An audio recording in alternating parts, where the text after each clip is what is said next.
السلام عليكم ورحمة الله وبركاته. أنا الصحفية داليا أيمن من جريدة بريق، والنهاردة معنا موهبة جديدة من مواهب الجريدة، ونتعرف بحضرتك.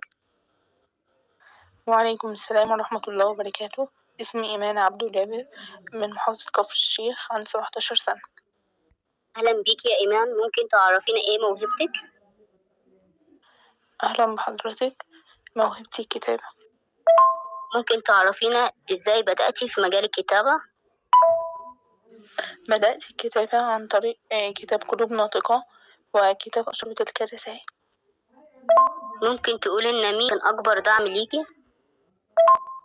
بابا وماما كانوا أكبر داعم ليا، كانوا واثقين فيا جدا وفي موهبتي، وإن أنا أقدر أحقق الحلم اللي أنا بحلم بيه من طفولتي. كتير مننا بيواجهوا عقوبات كتير، ممكن تقولي لنا إيه أكبر عقبة واجهتك في مجال الكتابة؟ الإحباط هي أكبر عقبة واجهتني.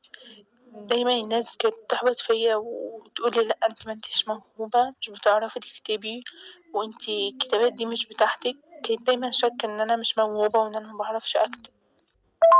تحبي تقدمي نصيحة لسه بادئين في مجال الكتابة وغلطة أنت عملتيها مش حابة إن هم يقعوا فيها؟